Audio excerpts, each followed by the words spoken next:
Dusty trolls come out of the woodworks, whispering their nonsense at the moon, laughing at the silly little quirks. I know they'll be gone soon.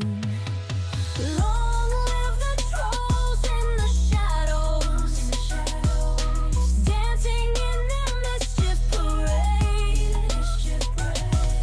Weave your webs and cast your halos. In my world, you're all just delayed.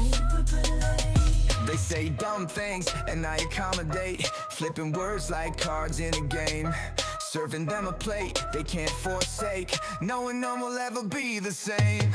I have fun with their foolish schemes, turning noise to gold with a twist. In between their broken dreams, finding gems they never missed. Long live the trolls in the shadows, dancing in their mischief parade. Weave your webs and cast your halos. In my world, you're just delayed. They crave attention, yes they do, scratching at the walls they seek. Desperate. I feed their hunger, just a few, then watch them scurry weak. Bye-bye. Long live the trolls in the shadows, dancing in their mischief parade. Weave your webs and cast your halos. In my world, you're all just delayed. Super delayed.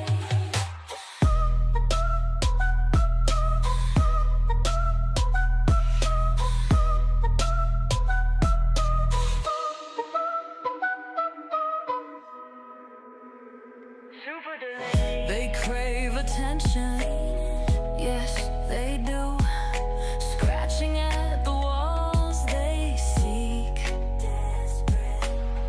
I feed their hunger, just a few, then watch them scurry weak. Bye-bye. Long live the trolls in the shadows, dancing in their mischief parade. Weave your webs and cast your halos. In my world, you're all just delayed.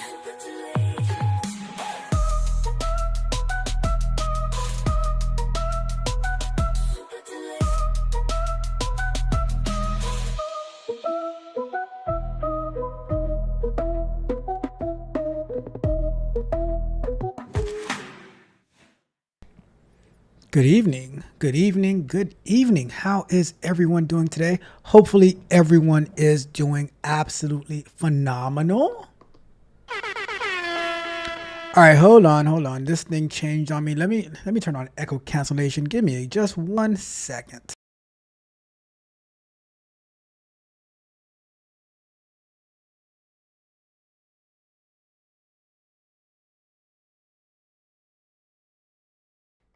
All right, we should be good now. Hopefully, let me know if it sounds okay. Let me know if it sounds better. All right, I am TechoTraf. We are engineered to win, or as some of my friends might say, or relatives, I try my best to annoy you to success. How are all my friends doing today? Hopefully you guys are having a phenomenal week. I am having a great week, a very, very blessed week. I have been bombarded with such valuable information, and seeing how things are moving so quickly, and I am so excited. And I'm just excited. All right, I am just excited. Okay, this is Software Explorations. We're going to be working on ethical hacking about vulnerability analysis. All right. Tonight is Thursday, May 29th, 2025. Miss Freckles. Did I not tell you back in February, going into March, that 2026 is just about over? And look at that. On Sunday, we are going to be at the halfway point of the year. I told you. I hate to say I told you so. I hate to say I told you so. But I told you so. We need to get our 2025 affairs in order to head into 2026. All right. So let's get into the game plan for tonight. Then we're going to run through our agenda really, really quickly. And then I'll get to the chat. We'll get to our icebreaker and then we'll get to work. All right. So like I said, we're going to be working on vulnerability analysis tonight. I got through like halfway of that section for the course, and I'm like, okay, this is pretty cool. We're going to be using Nmap. We're going to be using Nmap in some of their scripts, scanning and stuff like that, and then analyzing the results. So what we've done so far on our ethical hacking since the beginning of the year: reconnaissance, trying to gather information on our targets. We scanned our targets. We built a port scanner. And now we are up to vulnerability analysis. We're going to talk about what it is, and then we're just going to do it. We are just going to do it, all right? But before we get to work, I have to take some time to acknowledge all of the wonderful, wonderful people who are supporting the channel, who are helping us grow. I appreciate every last one of you. So to start off, I want to say a big, big, big thank you to all of the subscribers to the channel. Those who have been with me for a very, very, very long time, those who are brand new and helping us grow, allowing me to add value into your lives, those who are very active in the chat, and those who may watch from the clouds and they pop in and out and say, hey, I'm still here and I'm still supporting. I appreciate every last one of you. Yes, I do. I appreciate every last one of you. All right. I appreciate you. Salute to my Patreon members, my tech barbarians, those who I work with one-on-one, my tech prodigy, I also work with them one-on-one, my technical explorers who are working so hard. I see them in the Discord who are always, they're like little ants, always working. All right. And that makes me so happy to see. And whatever I can do to add just a little bit more value into your life, just let me know and I will do the best that I can. Shout out to a lot of people. They leave out the free members because guess what? You don't have to sign up, and that's why I try to add value even to those people who sign up for the Patreon for free, for that free membership tier, at giving you the sprint reviews and things like that, because because you don't have to do it. That's an extra step that you're going out of your way, and I just want to say thank you to all of you. We are the best. We the best. And then last but certainly not least, shout out to my tech mercenaries. Those are my YouTube channel members who allow me to show up on YouTube day in and day out. Let's get it. All right, really, really quick. Our next live show is going to be on Sunday. We're going to be getting back into DevOps. We're going to be continuing with our Kubernetes, all of that good stuff. Tomorrow, we're going to be premiering the Bug Bite at noon Eastern time. We're going to be talking about, I'm afraid to say this, right? There was a database found on the internet with 104 million, yes, 104 million user data, passwords, emails, maybe social securities, things of that, for logins for Google, for Windows, for Facebook, for Netflix, you name it, it was there. We're going to be looking into that, as well as, and then, we have clips and we have other shows, other clips of the live streams throughout the week. I am trying to either have the live stream, we talk about it on the live stream, and then I cut them up so that you can find, because there's a lot of people who watch, who can't make the live stream, but they like to watch the clips, whatever the case may be. I am trying to make that available for you. All right. Other announcements. Apparently we're supposed to be going live on... What's this? Oh my God. goodness. Oh, it's only money. Miss Freckles. Thank you so much. I'm gonna read that in just a second. Let me just. Oh my God, Miss Freckles, you're too nice to me. All right. So apparently we're supposed to be going live for Jiu-Jitsu on the Half Guard Halfy channel. I think we are. I will confirm that over the weekend. You'll see it scheduled, but I'll drop the link to the channel anyways. but we shall see as we get closer to Sunday. I have to make sure that the guides are ready and that the person who's going to be reviewing their I might try to get 2 new people to come review. We'll see. All right. But that is everything. So just a reminder, we're taking large language models on Mondays and Wednesdays in the morning, penetration testing / ethical hacking on Thursday nights, DevOps on Sunday, all of that good stuff. All right. So now let's acknowledge all of my friends in the chat.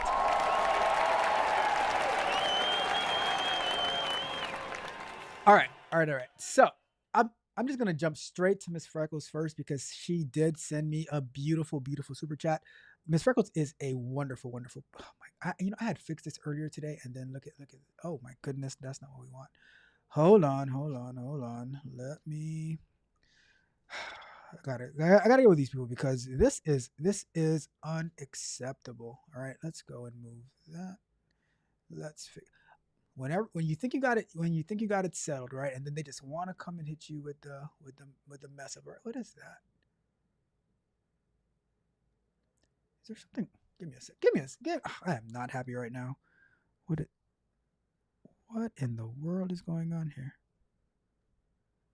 What is okay? I'm telling you, I am not happy with what's happening with this software. I've written to them many times, and they got to get their act together. All right, there we go. Let me fix that. All right, there we go. Okay, let's read it officially now.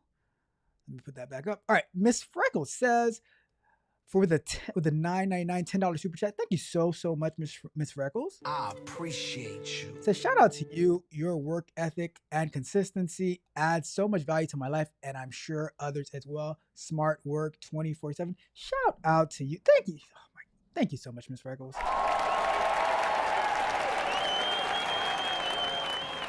You know that I am always rooting for you and your success, Miss Freckles. And you know how to find me, Miss Freckles. So if you ever need anything, just hit me up. All right, just hit me up. All right, let me get to the chat. We had Fictional Bloodlines in the building saying good evening to you as well, Fictional Bloodlines. And I'll tell you this, I have actually checked out I seen Fictional Bloodlines page, and they only have 2 videos so far, but they're giving these stories, these family related stories, and I was like, oh, these are pretty impressive stories. I think they're fictional stories, but I think it's a play on the name of fictional, like how families treat each other. So I don't know, I found it pretty cool. I would highly recommend go check out Fictional Bloodlines. It looks like they are releasing a video like once a week. They're trying to grow. I don't know. I found it really remarkable. All right. So check it out at your own expense. All right. Let me see. We got my guy Junior in the building. What's up? Junior says, "What's up? What's up? What's up, family? What's good with you, Junior? So happy to see you here as always. Thank you. And I will highlight my own. A reminder, join Rod Brown and I on Saturday, 2 p.m. on Google Meet for a convo. We're gonna be talking about how his background, how he got into tech as a web developer / engineer. We're gonna be talking about how he manages his content creation with his job and all that good stuff. So it will be exclusively in the Tech Coach Ralph Patreon / Discord. So you can sign up for free for the because I'm making this a free event, but you have to be signed up for techcoachralph.dev, and then you can join us on Google Meet for a conversation. All right. Looking forward to seeing you there. We have Miss Freckles in the building. What's up, Miss Freckles? Thank you so much. Says, hey everyone. Junior says, Miss Freckles, now look who's late to class. Uh-oh. And says, I like it too. I'm thinking about when I'm gonna release the next album, and I might that song will definitely be on it whenever that is. All right. The guy says, I'm not late. I am right on time. I'll tell you this, right? Miss Freckles is never late in my book. All right. I'm just saying. Miss Freckles is never late in my book. Okay. Let's see. This is, that sounds like the answer that a teacher would give. Well, Junior, you do know what class Miss Freckles is teaching. I'm just saying. Junior says, "What's this community leaderboard?" Junior, your guess is as good as mine. I just saw, like, when I was setting up the stream, like, what is this thing? What is this community leaderboard, right?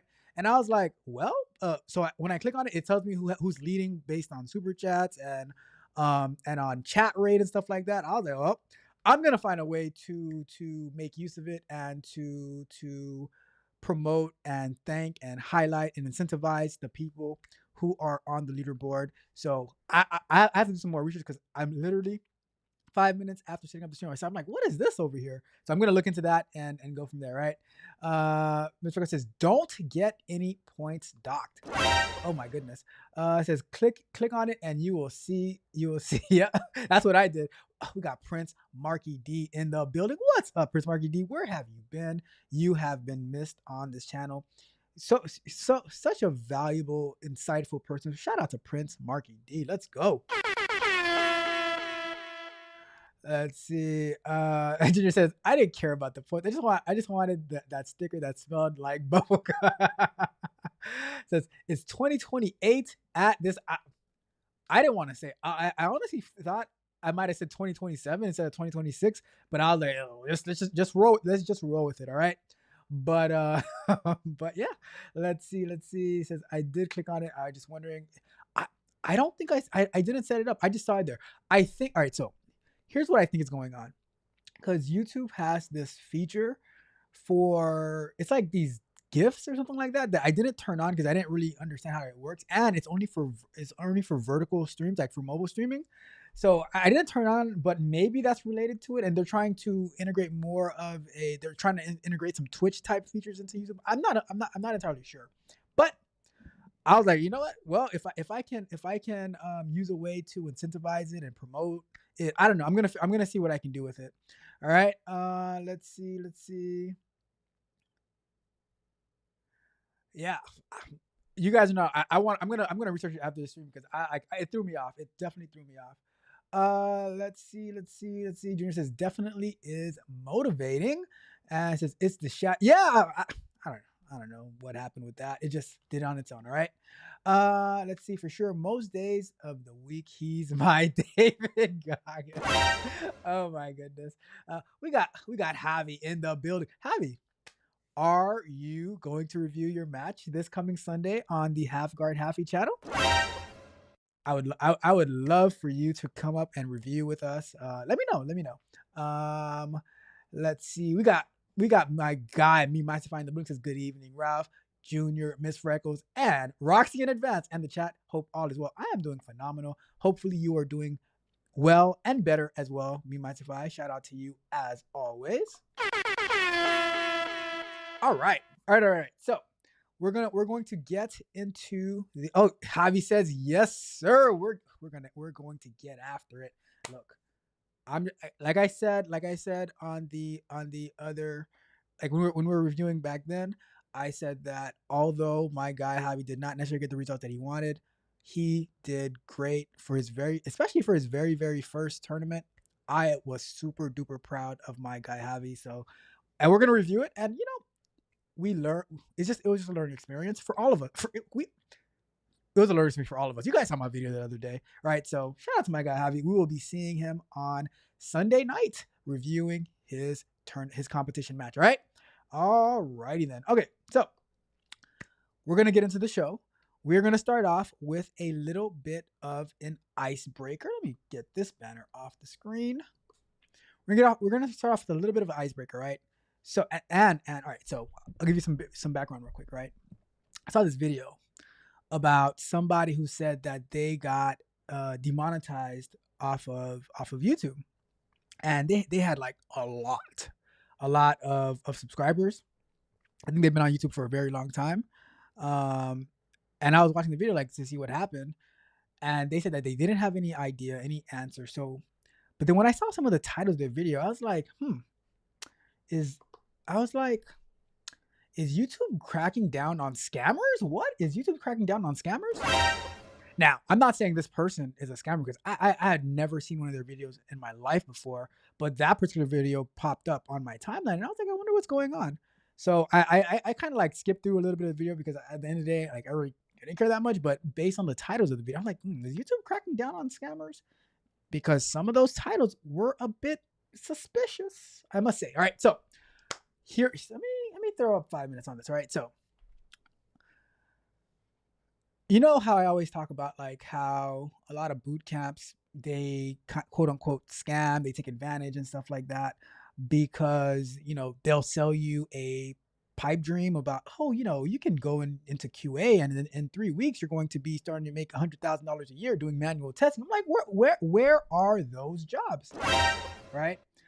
But and this is my personal opinion, which I don't know, but just based off what I see on YouTube, like some of these videos, right? And I know you guys have seen it too, right? They'll have a video like, oh, you can make $100,000 per day using AI, for instance, right? Or doing drop shipping or whatever. And you within 3 weeks, you'll be set up, you'll be making so much money. You'll be like, here comes the money. Money.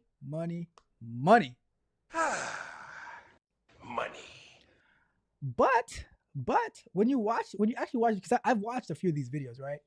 When you watch these videos about how you could make $100,000 in a day doing this or that or whatever, right?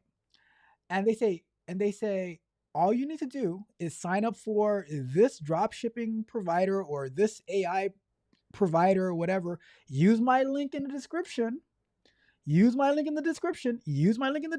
And then you will be rolling in the dough. Let's get it. And I always ask myself, right? If you could make that much money, right? If you could make that much money with these tools, why are you spending so much time to build your subscribers in order to share that? Because if you could make all that money with these tools, then why do you spend so much time talking about it on YouTube? And that's I always wondered that, right? But then when you look at that, okay, so they're monetized on YouTube. They have like hundreds of thousands of subscribers. So they're getting ad revenue. They're getting the referral from when you click on their link. So they're rolling in the dough, right? So now when I was watching this video and I'm looking at the titles, and the titles are like, oh, this side hustle makes me $500 a day, and this and this and that and that and that. And does it work? I don't know. I really have no idea. But I always wonder, like, well, wouldn't you just do it if it was that lucrative? Like, you must be making a lot more money doing that than you would be making on YouTube. But you spend a lot of time making the content on YouTube on how to do the side hustle instead of actually doing the side hustle. So does it really work? But they do say, click on my link, right? So I don't know. It's very. So now when they say, like going through the video, they said, okay, YouTube said that the videos that they banned or whatever violated some type of policy for like legal content, something like legal stuff, or it was something like that. Which to me it said like, okay, they're cracking down on content that is quote unquote scammy, right? Because like whenever somebody says, oh, you can make so much money doing X, but they spend more time telling me what I could do instead of just doing it. I'm like, yeah, I don't know about that, because I have links for the Udemy courses that I'm taking in my description, but I'm actually taking those courses, and I'm saying this is the course that I'm taking. You see me taking it every like 3 times a week, and I'm like, if you want to follow along with me, by all means, go for it, right? And I even tell you, get it when it's on sale. Don't go pay full price for a Udemy course. Get it while it's on sale. So I'm not selling you anything. I'm like, if you need coaching, then hit me up and we can talk about that. But if the people who hit me up with these ideas and they said, look, this, like, we start making tons and tons of money off our ideas, I'm gonna be honest with you guys. I'm gonna be honest. Like, you might not see me here that often. Right? I'm just saying. Congratulations, you played yourself. I'm just saying. Get a move on. Back to work. Chop, chop. Let's go. Come on, get a move on. Back to work. Back to work. Back to work. If I have to choose between making a couple of videos and making a boatload of money, I'm like, oh, I might go for the boatload of money. I'm just being. All right, let me hit you with one of these. I was gonna lie to you, but I had to tell the truth. I'm just being honest. I'm just being honest. I am just being honest, right? I don't want to lie to you, right? I don't want to lie to you. So yeah, so when I saw that, because they're like, oh, I have no reason why I was demonetized. I've been doing this for a very long time, and yada yada yada. They demonetized a bunch of my videos, and I'm looking at the titles of the ones that demonetized. I'm like, that seems scammy. That seems scammy. That seems scammy.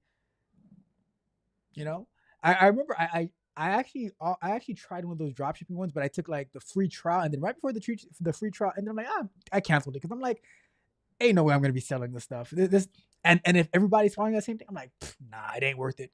I'm sure it works for some people, but is it the majority or the minority? Just like I believe when the boot camps have those testimonials, 90% of them are fake, 10% of them might be real, but the ones who actually get a job from a boot camp is the minority instead of the majority, and it is nowhere near close of the advertised results as they do. All right, so that's all that I had to say about that.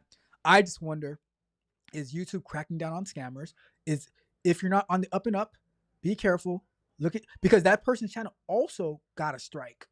All right, so I was like, ooh, this is scary. So that's why I'm like, I do not promote anything that I am not doing myself, and it's the same thing with referrals. I don't refer people that I don't know personally because and just because I know you personally doesn't mean you're going to referral.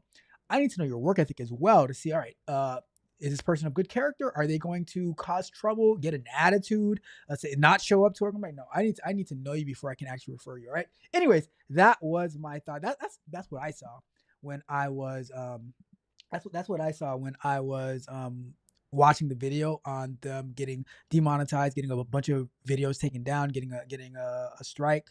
I was like, I kind of know why. You might not know why, but I kind of know why. I kind of know why. All right. And that wraps up our icebreaker.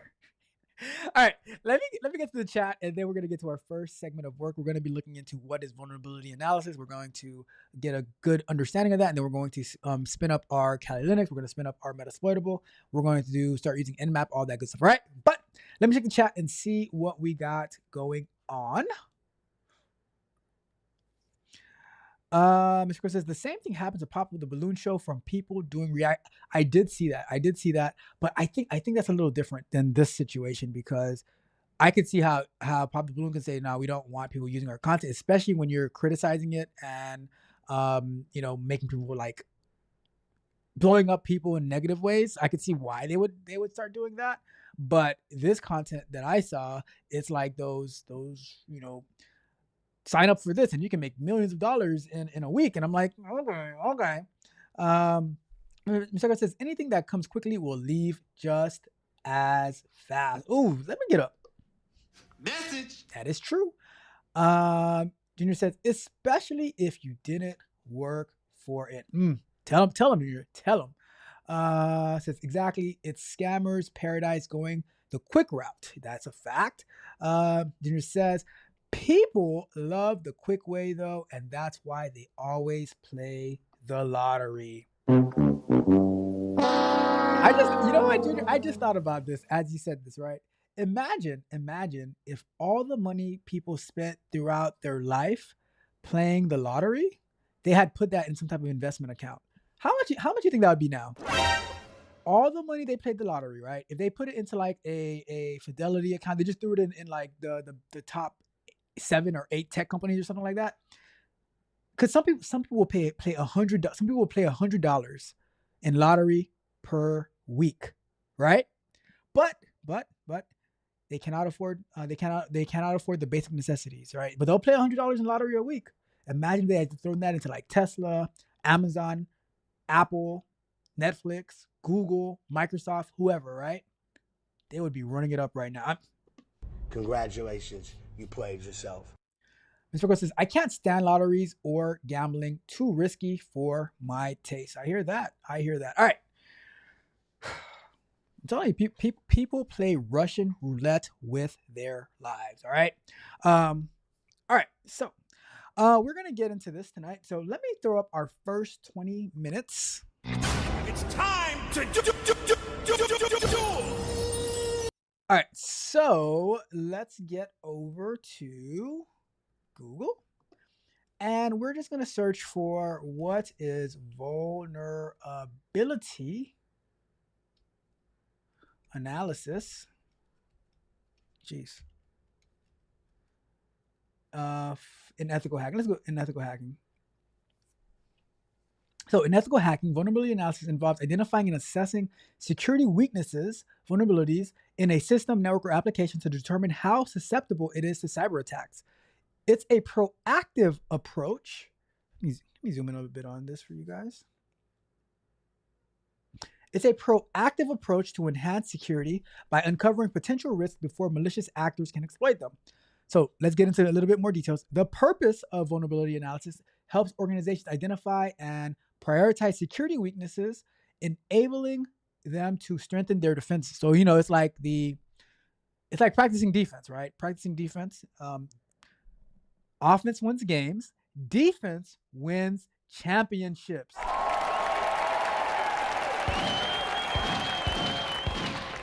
All right. Says, let's see, techniques. Ethical hackers use various techniques, including manual analysis, vulnerability scanning tools, and penetration testing to uncover these weaknesses. The outcome. The results of vulnerability analysis are used to develop remediation plans, improve security policies, and implement security controls to mitigate risks. Some examples. Network assessment, reviewing network configuration and protocols to identify vulnerabilities like exposed ports or weak firewall rules. Application assessment, evaluating web applications for vulnerabilities like cross-site scripting, XSS, or SQL injection. So SQL injection is when you will find like a form field and you can write some SQL code that's going to inject it into the database and then cause havoc on the database. All right. Database assessments, discovering vulnerabilities in database configurations like unsecured data or weak authentication mechanisms. All right. So that's basically in a nutshell what vulnerability analysis is. To put it in my own words is, all right, so we do the reconnaissance and we find out all the information about a company, its application, its users and stuff like that, right? So now we do the scanning to see how we can get into this company. So we're going to scan for ports, we're going to scan applications, all the stuff that we spoke about during the scanning phase. And then once we get past the scanning and we have our data, then we're going to start doing the analysis, the vulnerability analysis. Okay, this port is open. What's open on it? This part of the application has this flaw. How can we navigate? How can we maneuver to that? Right. So that's what I am. So that's basically what vulnerability analysis is like. After you do your reconnaissance, after you do your scanning, then okay, now that we have that data, let's go and assess it. Let's go analyze it. Let's see what ways we can get in. All right. So with that being said, we're going to jump into working on Kali Linux and Metasploitable. All right. So I'm going to go over to this screen right here. And I am going to throw this over here and we're going to start up our Kali Linux. By the way, I forgot to mention this earlier. When I was doing a speed test on my network, I saw that my upload was little lagging. So if we have any issues, I apologize in advance. I am monitoring it to hopefully we don't have any issues, but please bear with me in regards to that. All right. So there goes our Kali Linux. It's all on the screen. Kali Linux, we're going to say TCR, no, Techo Ralph.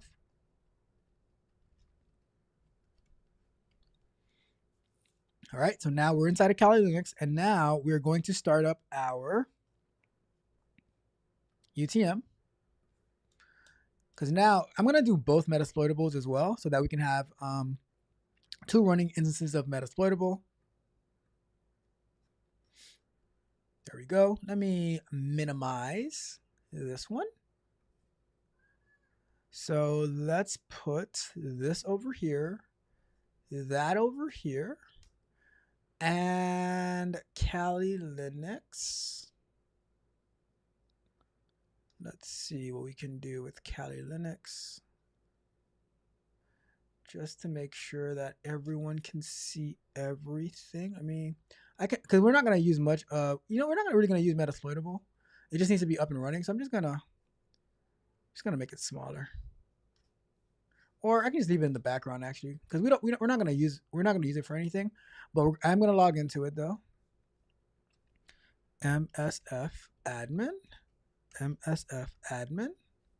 Do the same thing on this one. MSF admin. Oops, that was wrong. That's good. MSF admin. All right, so we are officially in. Let me get the IP addresses for these two. IF config. So this one is, that's a weird IP address. Oh, I think my IP address might have changed actually. 10.10. Oh, I'm on a different network. Okay, I think that's gonna work. Let me see. IF config. This one 10.10.0.0.2. Oh, well, we're gonna make do. All right. So, I am going to. Is there like a note taking? Let me see. Let's see. We got a sticky note.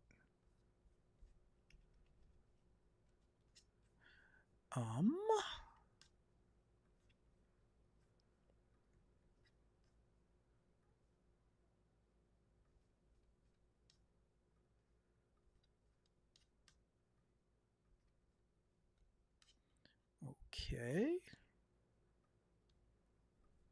All right, so I'm just making a note of these IP addresses. We have 10.0.0.131, 10.0.0.226. All right, so we have our 2 IP addresses, right? And so now I'm just gonna put these behind it. And now we have our Kali Linux. All right. Can I do not full screen? Resize of it. I don't know. Good enough. Good enough. All right. All right. Let me see if I can zoom in on this. It's gonna be Control ++. Is that gonna work?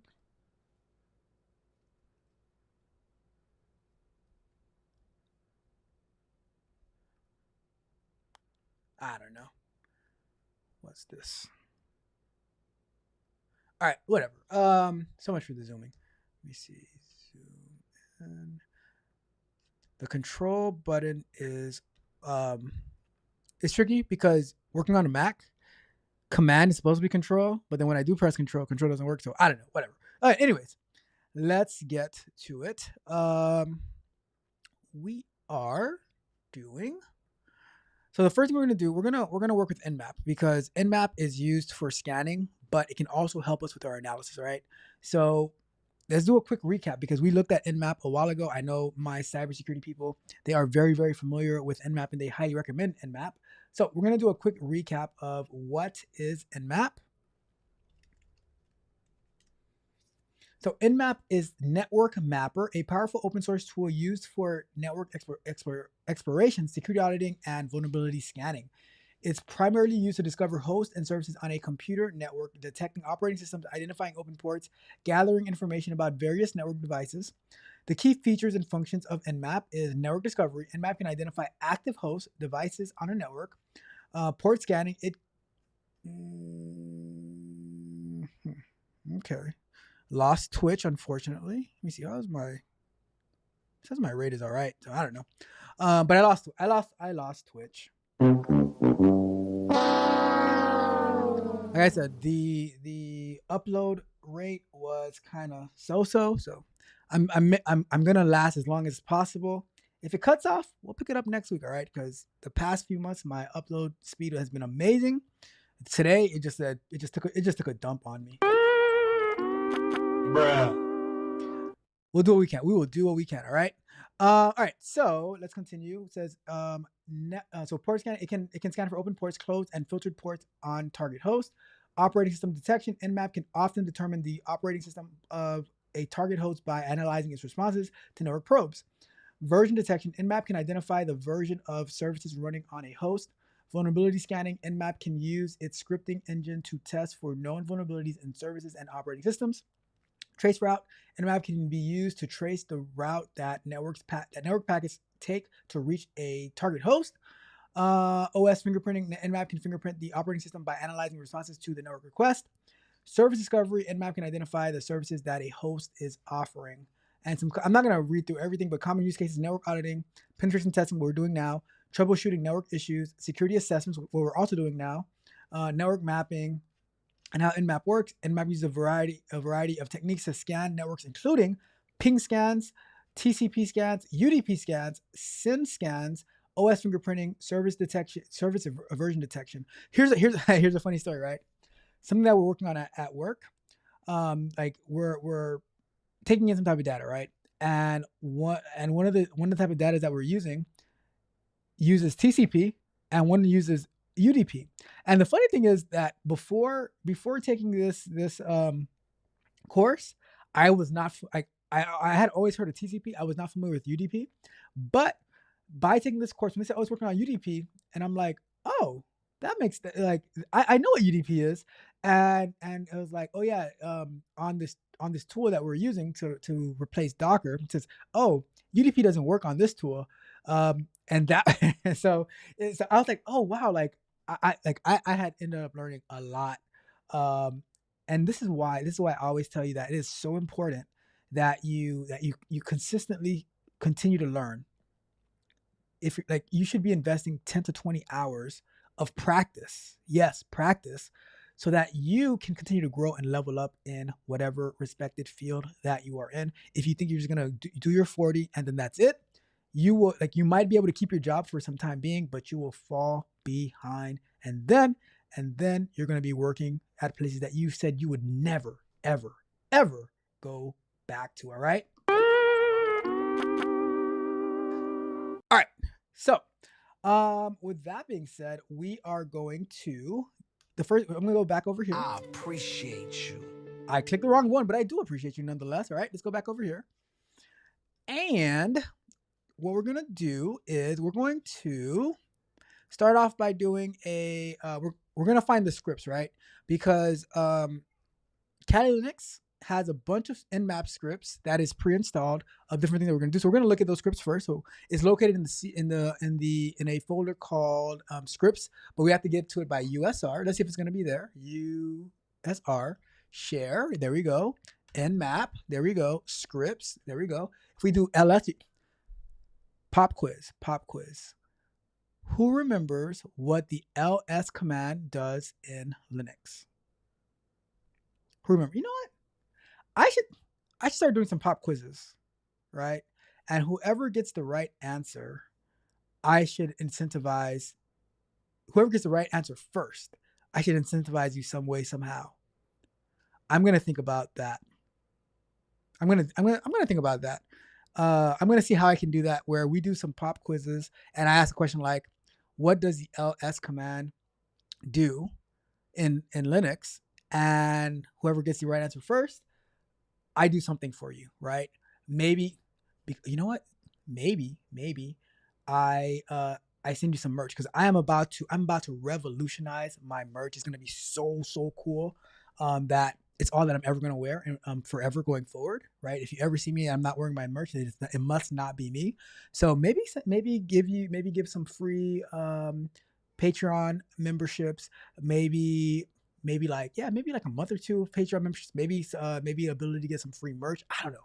I'm gonna think about that. But based on this new leaderboard and based on pop quizzes and stuff like that, you know, we'll figure it out. We will figure it out. All right. Anyways, let's do LS. Okay, so what does LS stand for? LS in Linux stands for list. List what's in the directory. All right. So LS for list. Let's list the directory, and we get all of these scripts right here that we can do with Nmap. Right. So that's a lot. You see how many different things you can do with Nmap. Address info, brute, broadcast, cups, a bunch of different stuff that we can do. All right. So what we're gonna do to start off, right? Let me clear that out. Ms. Freckles says the hoodie is Miss Freckles. I'll tell you, I'll talk about it when we go to our first break. Yeah, but I have been inspired. All right. So we're gonna do Nmap, and we're gonna do -- script to run a script, and we're gonna call auth, right?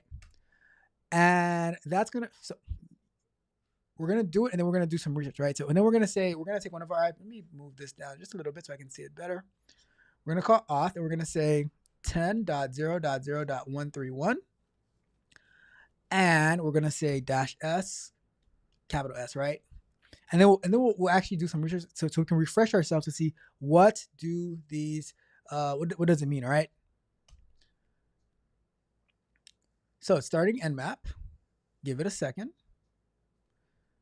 to scan, and I should also do. Let me see if I can open up another tab. ifconfig. So this is 10.0.0.209. Should work. All right, let's go back. Let's see. I'm also going to do a ping 10.0.0.131. Okay, I'm getting a response from there. So that should work. Stop that. Just making sure that we have connectivity. Okay, there we go. Boom. Look at that. So here are our results. Make this bigger. I also want to install again that guap browser. I mean terminal. I like after we had to redo Kali Linux because we ran out of space. I didn't go back into that. But let's see.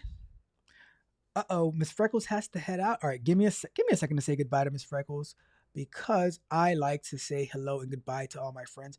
Miss Freckles, shout out to Andre Josie for subscribing to the channel. I appreciate you.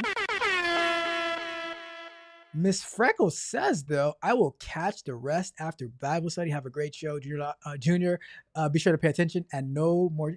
Thank you so much, Miss Freckles. You have an amazing, amazing Bible study.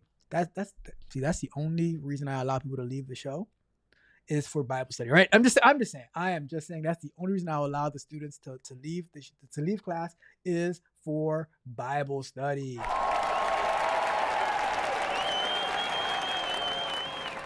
I will see you next time, Ms. Freckles. Thank you so much. I really appreciate you for tuning in. All right, let's continue. All right, so we scanned the 131, and it came back with open port 20. So 21 is open FTP, and 22 is open for SSH. It also says that anonymous FTP login is allowed. That is scary. SSH. Accepted public keys, no public keys accepted. SSH auth methods, supports authentication methods, public key, password. Telnet is open on port 23. SMTP is open on 25. The method is RCPT, return an unhandled status code. We have 53, 80, 111, 139. So we have all these ports open. MySQL is open. MySQL empty password. Script execution failed. Use -d to debug. We have port 8180, which is open and unknown. It's Apache Tomcat HTML. host manager at host manager HTML, Tomcat. So all these things are open, right? So let's do the same though for that other IP address. It should be the same thing because that's also Metasploitable, but 226. Let's make sure. And then we're going to, so when we, after break, we're going to come back and look at what is that auth script that we're running. We're going to do some research. What is that auth script that we're running? And we will get a better understanding of what exactly it is that we're doing so that when we need to do it in the future on our own, we're not scrambling, we're not unsure. Lunch break! Lunch break! I have a question. Should I give homework inside of the Discord? Let me try something. I'm going to say the word federal 3 times. I'm going to say the word federal 3 times to see if Magnetar shows up, all right? Federal. Let's see how long it takes Magnetar to show up, all right? I'm just curious. But should I give homework in the Discord? That's my question to you. Should I give homework in the Discord so that you guys can try these things out and, setting up your Kali Linux, setting up your Metasploitable, scanning it and stuff like that, because it's very, very important for you, right? But it is break time. Let's go to break. All right. So let me check the chat. We did a lot of work. We're getting somewhere. I have a long list of things that we need to do, but we are going to slow cook it. All right, we're gonna slow cook it. All right, let's see what we got going on in the chat.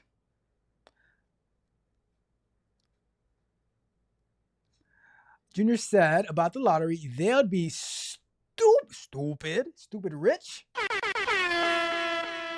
Just the S&P will give them a great return, and they have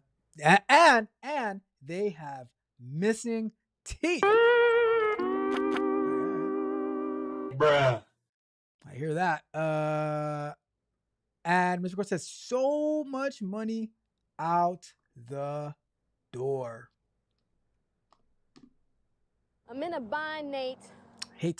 I hate to have to call Nate. Junior says ls command in Linux. Mr. Gore says the hoodie I have is super duper soft. Aww. Thank you so much. And Junior says yes, I googled it. It's a list. Yes, sir. You win, Junior. And guess what? I do not see. I am a big believer in open book tests, right? I want you to use Google. I want you to use AI. I want you to use whatever research that you have available to you so that you see, for me, I don't care about you memorizing a bunch of stuff. I want you to be able to do it enough that it becomes second nature, but also have the ability to know how to research.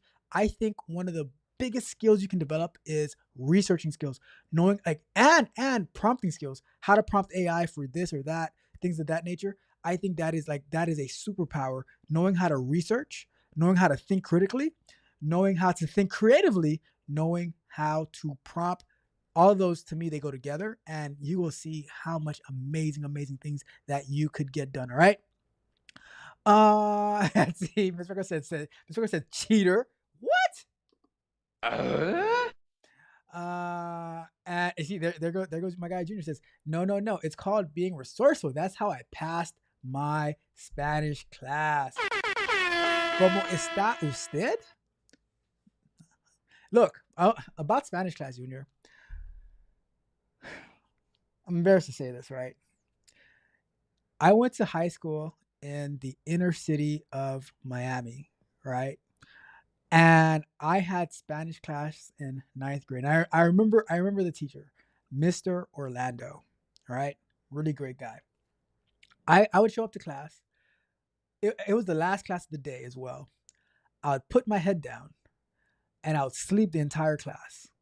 I'd wake up when it's time to take the quiz, and I would pass the quiz like that. I just boom, boom, boom, boom, boom, boom, right? No effort whatsoever. I don't know if it's because I remember the Spanish classes from before, but it was a piece of cake. And I literally would sleep the entire class, wake up, write down the answers on the paper, say a few words here and there, and then I was good to go. I'm just saying. Ain't believing us. I'm just saying. Let's see. I read that Miss Freckles had to go. Shout out to Miss Freckles. You have a wonderful, wonderful Bible study. Let's see. Junior says to Miss Freckles, make sure you pay attention in Bible study. Questions are coming. You better make sure you're paying attention. All right. Make sure you are paying attention. Okay. Let's see. Junior says you should. Says yes. You should definitely give homework. That's always a way for people to get better and set yourself apart. You know what? I'm gonna do it, Junior. I am going to do. I'm gonna do it. I'm gonna do it. All right. Okay. So, shout out to Sam. Shout out to Sam. Just subscribe over here on YouTube. Thank you so much, Sam. Shout out to you. If you have any questions whatsoever, please do not hesitate to drop me a comment or drop me a chat in the live chat. All right. Shout out to Sam. I truly appreciate you from the bottom of my heart. I appreciate you.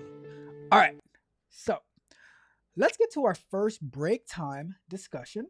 And it's an article I want to share with you guys. You know, I like to take you along with things that I'm seeing, talk about them. So this one is a controversial one, right? It says, is AI, artificial intelligence, a better teacher than humans? You guys are gonna like that one. I know you guys are gonna like this one, but someone is making the claim that AI is a better teacher than humans, and you're not gonna believe who. You are not going to believe who is making the claim that AI is a better teacher than humans. Let's find out. All right, you guys might end up canceling your subscription. Right? Let's see. All right, so let me zoom in on this a little bit. But as you can see, the Duolingo CEO, yes, the Duolingo CEO himself, he is saying this. He is saying that AI is a better teacher than humans, but schools will still exist because you still need childcare, aka parents still need babysitters. That's a little bit disheartening.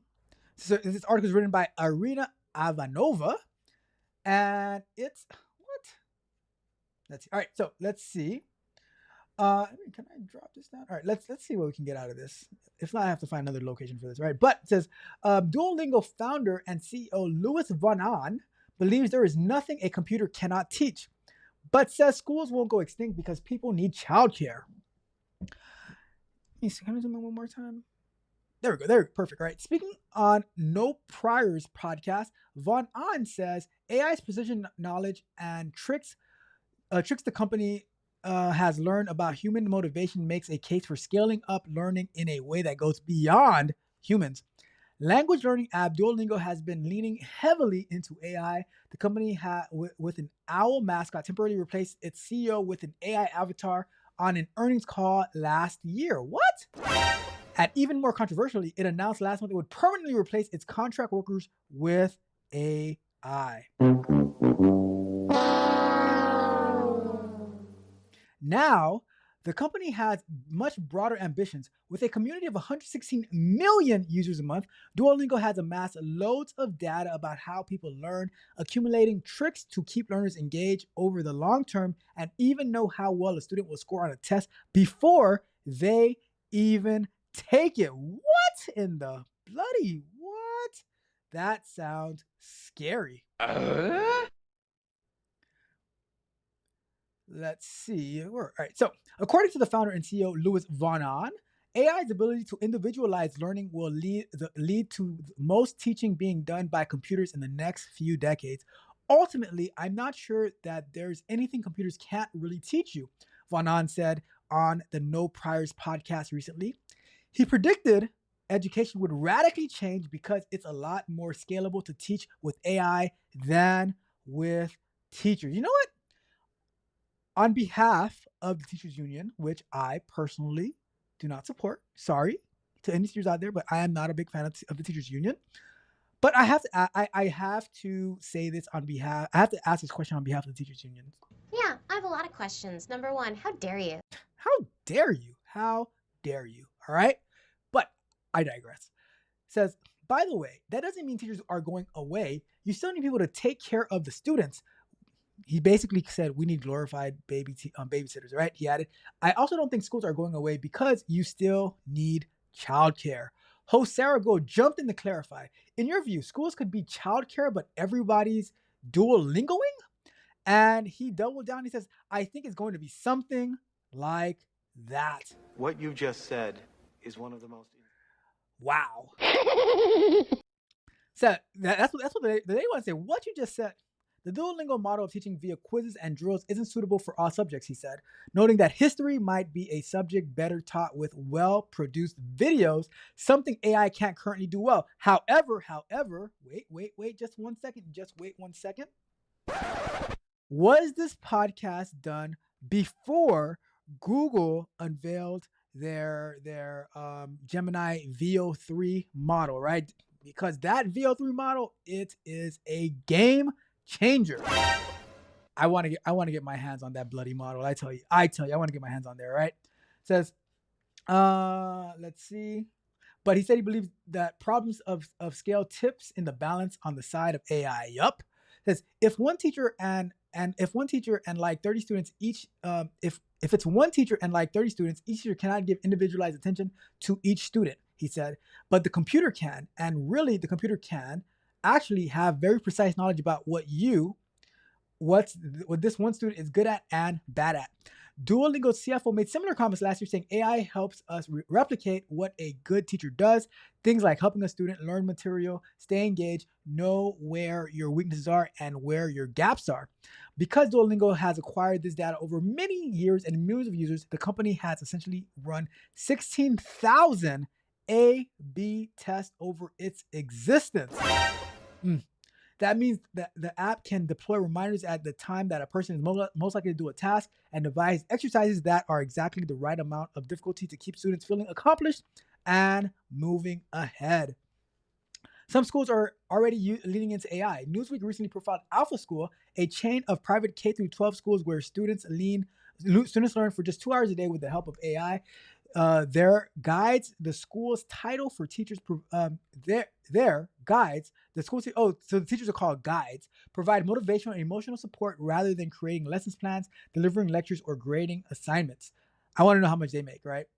With 4 locations and 8 on the way, the school charges $40,000 to $65,000 a year. What the? Wait, so you're telling me that they're spending about 2 hours a day learning with the help of AI, and we have guides who are providing motivational and emotional support, and parents have to pay $40 to $65K per year in tuition? Get the out of here. All right.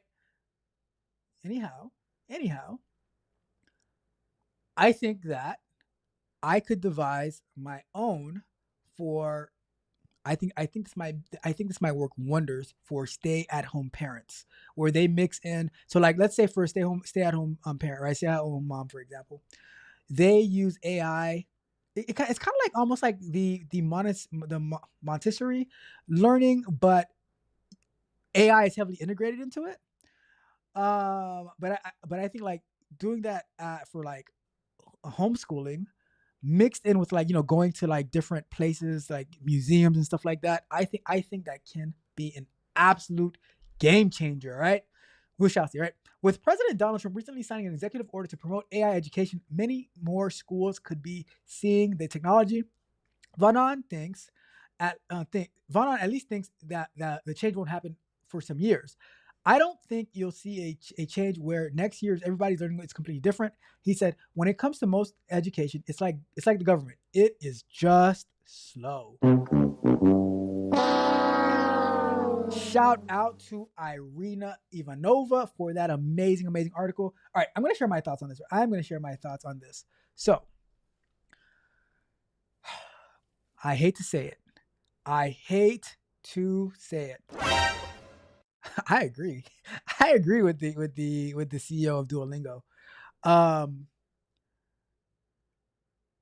Everyone wishes that they could have a individual teacher for their student, that they could have a personal tutor for their student to work with them, know how they learn and stuff like that. And AI gives that ability. I think that the school format is it has its pros and cons, right? But I think that with AI is not going to replace physical education, things of that nature, like chemistry, biology, because you still have probably a monitor in the class, like you still have like a teacher in the class to hand things out, things of that nature. But I think AI is going to do a big portion of majority of that stuff. You're still going to need like physical education, things like that.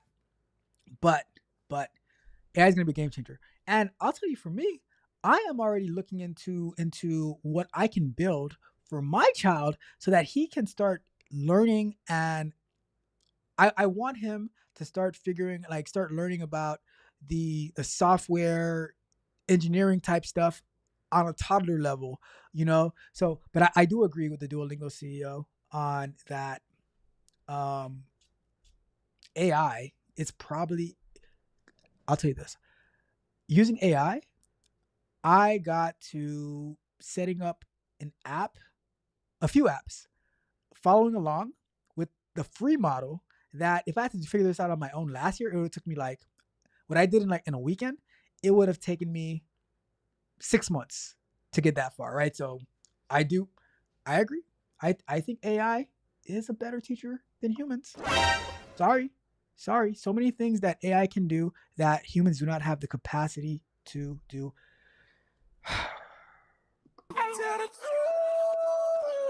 I was gonna lie to you, but I had to tell the truth. I'm just being honest. I'm sorry. All right. Anyways, let's get back to the chat and then we'll get back to our next segment of work. Let's see. Junior says, I left Duolingo a while back when they said they were going to make adjustments to teach gender neutral Spanish because I got it. Junior. Oh my god. I left Duolingo for a different reason. I left Duolingo because it was harassing me. He was like, "Oh, you're gonna miss out on your streak," and I was like, "I gotta keep the streak going. And I was like, all right, this is way too much pressure on me. I have way more important things to do than learn this other language that I won't be using. So I was like, all right, I'm gonna leave it alone because they were harassing me, and I felt bullied, right? I felt bullied by Duolingo. Okay. Congratulations, you played yourself. We got my guy Rod, not Rod Brown, just plain Rod in the building. What's up, Rod? My guy Rod Brown says, "Good evening, everyone. Good evening to you as well, Rod Brown." I will tell you, I'll remind you now that Rod Brown is here that we are going to be having an amazing conversation on Saturday around 2:00 in the Tech Coach Ralph Patreon, where we're going to be talking about how he got into tech, the type of things he works on, what his goals are, and the content that he creates, and how he balances creating content with his day-to-day job, his day-to-day life. He has a family and everything like that, amazing wife, amazing child, how he balances all of that out with creating his content as well as his job. All right. So we're going to be talking about that. So check out, the link is pinned to the top of the chat. It's also in the description. Check out techcoachralph.dev. You can sign up for free and you can join us on our Google Meet call as we're going to have a conversation and, just get to know a little bit more about my guy, Rod Brown. Subscribe to his channel. It's at Rod Brown, at Rod Brown. All right. Subscribe to his channel. Amazing content creator and amazing person. All right.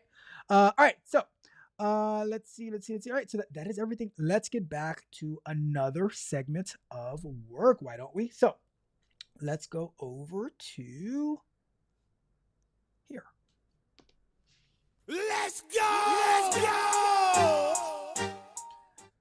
So what I want to do now is search for what is the auth script in Nmap. All right, so in the context of Nmap scripting engine, NSE auth refers to a category of scripts that focuses on handling authentication credentials or bypassing them on the target system. These scripts are designed to evaluate the security of services by testing credentials or identifying authentication mechanisms. Examples of auth scripts include auth owners, attempts to find the owner of an open TCP port by querying an authentication daemon or daemon. Not demon, but daemon. I believe they say it. Is that how they say it? Daemon. I don't know. SMB enum users enumerates users on a remote Windows system by probing for user accounts. HTTP auth finder identifies web pages that may require authentication, and SSH auth methods displays supported authentication methods for an SSH server. Some key points about the auth script: they deal with authentication credentials or bypassing them. They are not used for brute forcing credentials, which falls under the brute category. They are useful for assessing the security of services by testing credentials or identifying authentication methods. All right. So basically, the auth is a category of scripts. So how does it work then?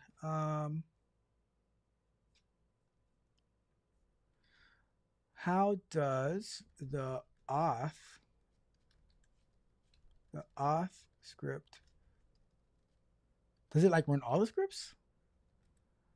Work in Nmap. So how does it work then? Let's see.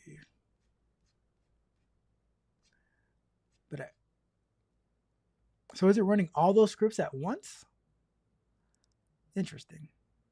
All right, so basically it seems like it's running all of those scripts in that category at once, okay? So let's go back over here. And we're gonna go to, all right, so we basically found the same thing available on that other server, right? So let me see, what do we have next? Right, so let me see, did that. All right, so now what we're gonna do is we're going to take a look at this right here, this IP and this port to see if anything comes up, all right?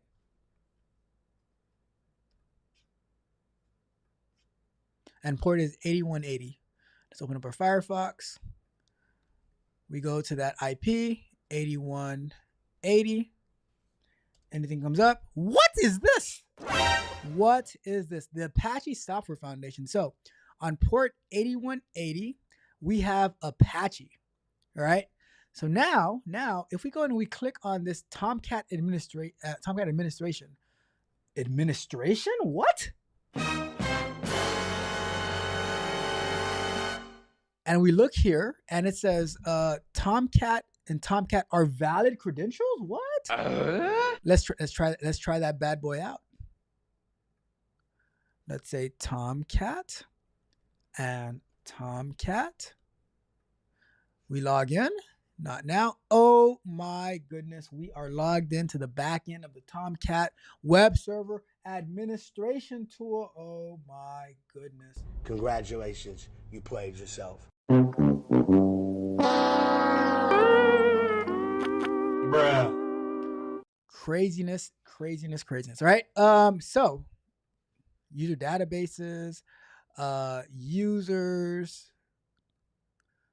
We just got access to a lot of information, all right? All right, so next up, we also had, on port 331, we also saw that FTP was open and there was no authentication on there. There was no, let's see if we go to, let's go to, let me open another tab. Let me zoom in on this one.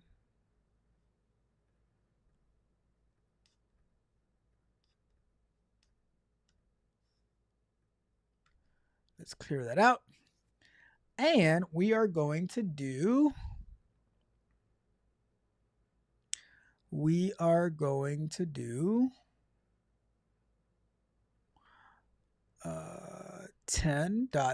All right, we're going to do FTP. And we're going to connect to 10.0.0.131.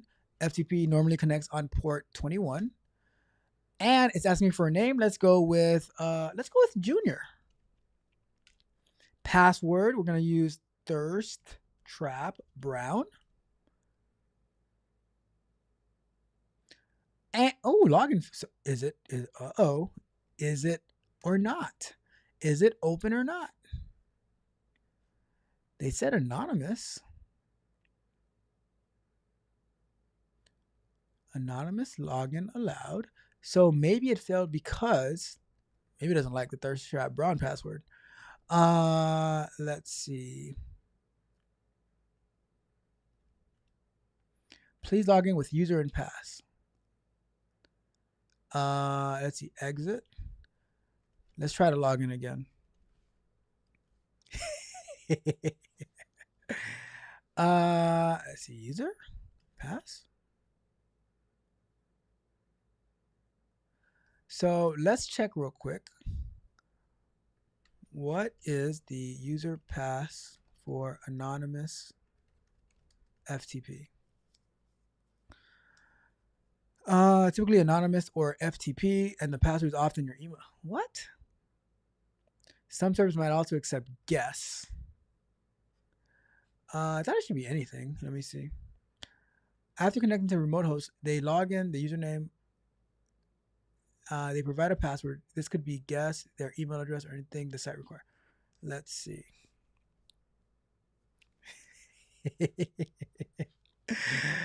All right, let's try that again.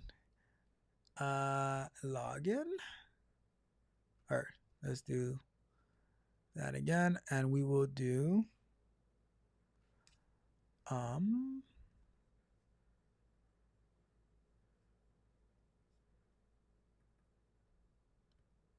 copy that, paste that, specify a password. Guest. Oh, look at that. By putting in the username anonymous and the password of guest, just by doing a simple Google search, we did a Google search and we were able to find the username and the password, right? So, let's see. Now, can we upload a file? How to upload a file via FTP in the terminal. To upload a file via FTP, use the put command followed by the file name. For downloads, okay, so that's pretty simple. So can I do ls? Let me do exit.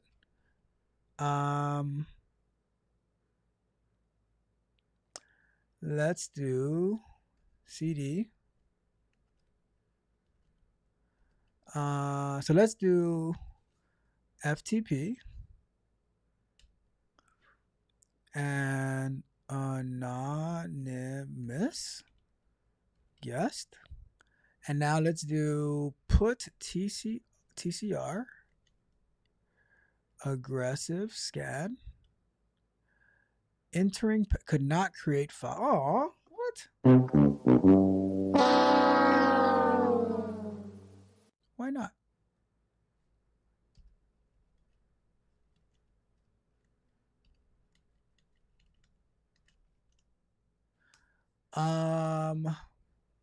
I don't know why, but we were able to connect via FTP. We got that going for us. Why can't I upload a file in Metasploitable anonymous FTP connection? You might not be able to upload a file in Metasploitable for some reason. Anonymous FTP access is configured with security restrictions to prevent misuse. Okay, maybe it has some cybersecurity. I don't know. Anyways, but we were able to connect via FTP, right? And which I'm sure somebody can do something malicious with, right? There's SSH. Let's see what else we got. So we logged into to Tomcat. We connected with FTP anonymously. Let's see what else that we have. Let's run another script for malware. I'm gonna clear this stuff for now. We're gonna do nmap -- script. We're gonna do the host for malware. We'll do some research on that as well while it's doing its scan. And we're gonna do 10.0.0.131. We're gonna do -SS and -F for all the ports on that IP. And now it's gonna start its scan. But while it's doing that, let's go over here. And we're going to say, how does the nmap malware script, how does malware script work in nmap, right? Nmap's malware detection script, part of the Nmap scripting engine, NSE, works by employing various techniques to identify potential malware infections or malicious activity on target system. Here's the breakdown of how they function. Signature-based detection. Many malware scripts rely on predefined signatures or patterns to detect known malware, backdoors, or malicious services. These signatures can be specific code snippets, file hashes, or network traffic patterns associated with known malicious software or activities. For instance, a script might look for a specific backdoor signature within a service response or a particular URL pattern associated with malware distribution. Known malware databases and threat intelligence. Some scripts leverage external databases or threat intelligence feeds to identify known malicious hosts or URLs.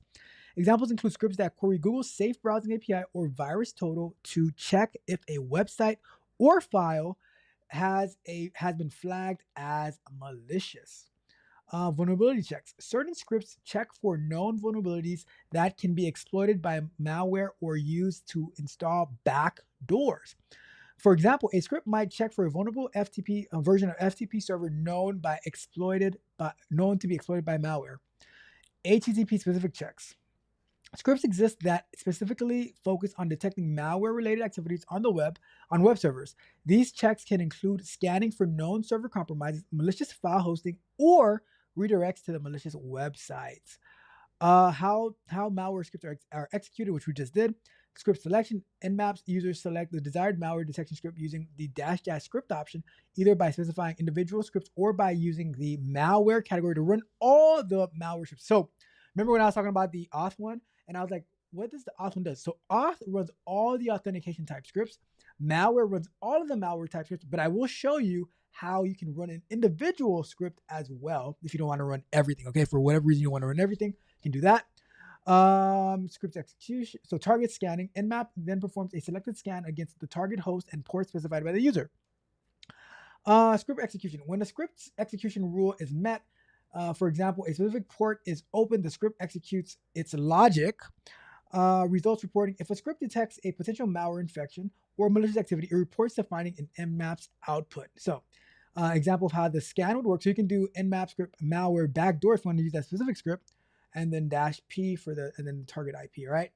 So that's basically how that works. This command instructs Nmap to scan all ports and check for known backdoor signatures using the malware backdoor script. All right, cool. So let's go back over here. Our scan is done. And this is saying, so it pretty much gave us the open ports again. And if we look at the malware found FTP VSFTFPD backdoor vulnerable, the VSFTP'd version 2.3.4 backdoor, the state is vulnerable and it is exploitable. Congratulations, you played yourself. So version 2.34, this was reported on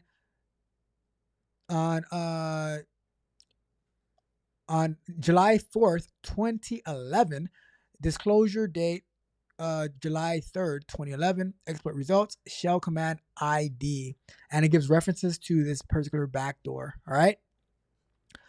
backdoor.rb, and then a bunch of other stuff, but it was only this one as deceitful. Found it as deceitful. All right. Let's see. So let's do a little bit. So let's do a quick research, right? So now that we know that we found this vulnerable port and software version, if we were to search for this, copy selection, paste it in here, and here we can find additional details about this, right? VSFTPD is prone to backdoor vulnerability, yada yada yada, right? Let's see. Now let's do back to this. So this is how we can research it, get additional information about our vulnerabilities. You know, a lot of people are vulnerable nowadays, right? A lot of people are vulnerable, especially our vulnerable ports of entry. All right, I'm just saying. People like to say, "Oh, I want you to be more vulnerable. I want you to be more vulnerable." And then once we're more vulnerable, they attack us through our vulnerable ports. All right, I'm just saying. Uh-oh. We might be freezing. Hold on. Give me a second. Give me a second here to see what I can do. Like I said, I did not trust my internet connection tonight. Give me a second to check on it. Let's see what we can do here. I see it's acting up on me.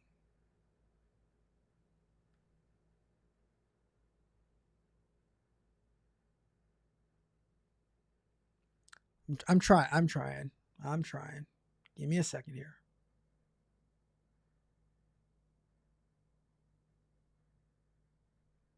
It should be all right. It should be all right for us to stream. Let's see. Junior says then they give you a.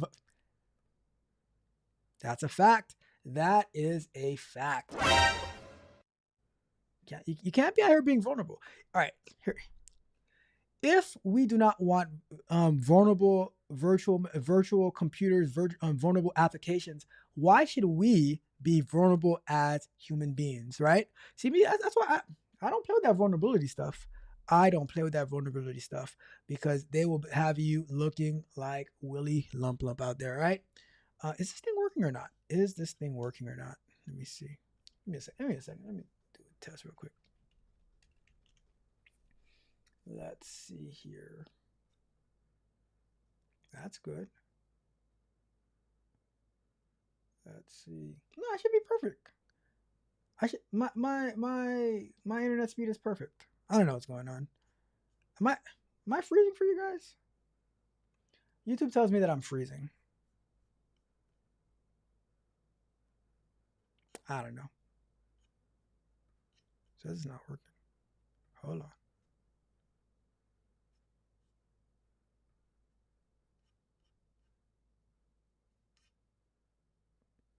Give me a second.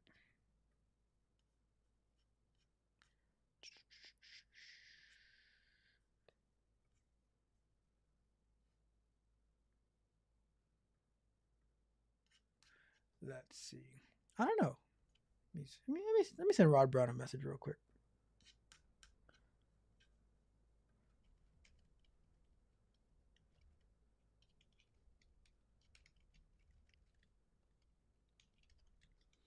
Check out my phone too, because I don't know. It says that I'm not that YouTube isn't getting any data, but my connection seems perfectly fine.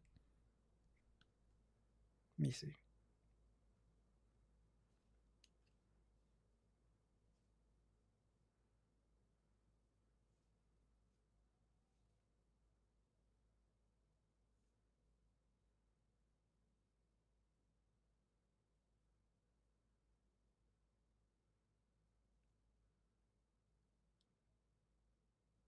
Seems to be all right to me. I don't know. Anyways, let's continue. If it stops, lunch break. Then it Lunch stops. break. If the stream dies, it dies. All right. That's all I can say. That's all I can say. I don't know what's going on. Let me. Oh, this. Ooh, hold on.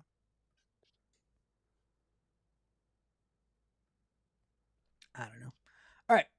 Let's continue. I don't know what's going on here, but let's go back to full screen. We are on break. Let me know if you guys are still able to hear me.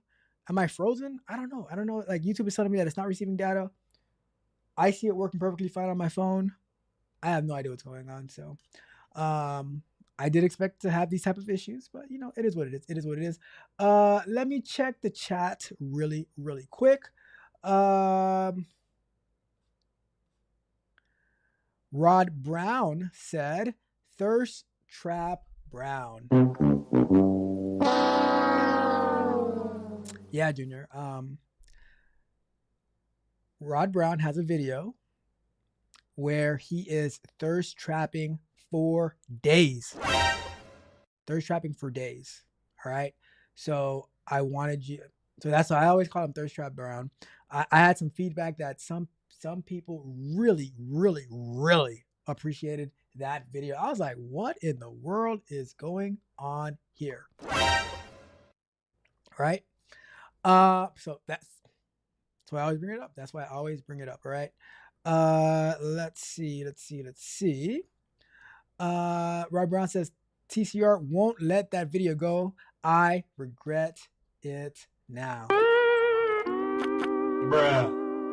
You ever saw that commercial where the guy got tattooed "No regrets"? No regrets, Rod Brown. No regrets for you. All right. Here says no regrets allowed for you. And here says, and then they give us a virus. Bruh. Don't be vulnerable. Do not be vulnerable. If we won't allow our technology to be vulnerable, we should not allow ourselves to be vulnerable. Well, what's more important? What is more important? Your software technology or you, right? So I'm not, if my software is not allowed to be vulnerable, then I am not allowed to be vulnerable either, okay? I'm just saying. Let's see.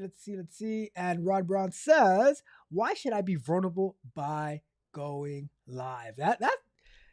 See, Rod Brown thought he was going to stump me with that question. Because Rod Brown, you're not going to be vulnerable. You are going to be great. You're going to be greater than Tony the Tiger great. All right? You are going to be absolutely amazing. And that's why I want you to go live, Rod Brown. I know, Rod Brown, you are so good in your videos. I know that you will be even better by going live because Rod Brown, you know what? We are the best. We are the best. We the best.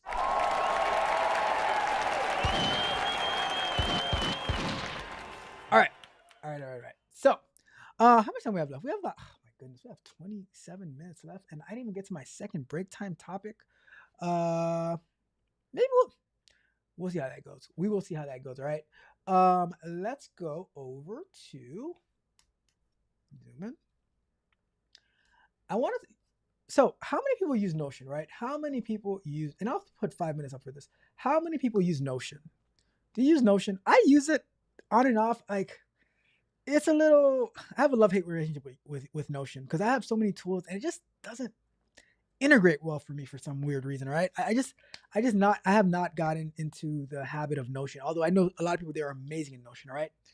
But I came across this article that talks about this person found an entirely open source Notion alternative that runs entirely on their NAS.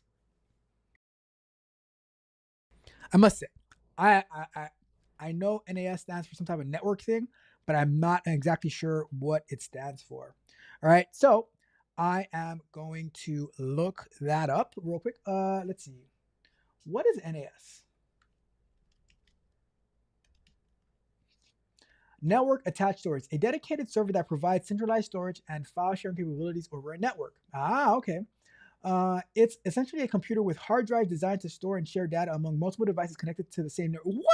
What? I need an NAS. I need an NAS, like badly, because I have all these computers and it is always a nightmare for me to push one computer to push all like the recorded videos to the other computer that's going to be doing the editing. I need an NAS where it is centralized and then all the computers can pull from that. All right. I'm gonna go on Amazon and find me an NAS so I can buy that and set that up because I need it. I need it in my life. All right, I'm just saying. But let's read this. All right, let me put up this right here. Let's put up a 5-minute timer because I went long on the first one and I want to read this. Right, so let me zoom in a little bit more. Okay, so this was by Sumuk Ro. Says at present Notion. Let me see. Can I get one more? All right. At present, Notion is one of the most widely used tools among individuals and corporations, thanks to its multifunctional abilities. Not only can it be used as a simple note-taking tool, but it can also function as a personal knowledge management system, a database of company assets, and a portal to create and host landing pages. Of course, it can be used for a myriad of personal tasks, such. By the way, real quick, let me show you. Miss Freckles would have been impressed by my use of the word mirror.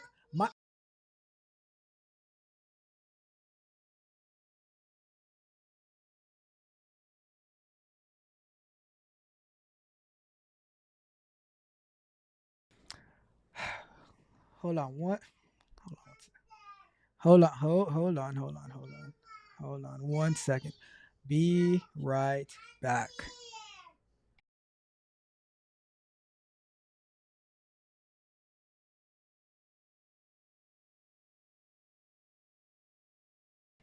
All right, let's see what we got. Sorry about that. All right, so such as planning a holiday or creating a to-do list. However, the primary concern with Notion is that it isn't open source. You're relying on Notion servers to sync your data. This isn't ideal if you plan on inputting sensitive data into the platform. Owing to this, starting hunting for alternative that could self-host even on my NAS. What's up, my guy Victor Williams Jr.? Shout out to my guy. I haven't talked to you in a while, but I always so appreciate it when you stop by. I appreciate you. All right. Says there are several options available out there, including the most popular one. That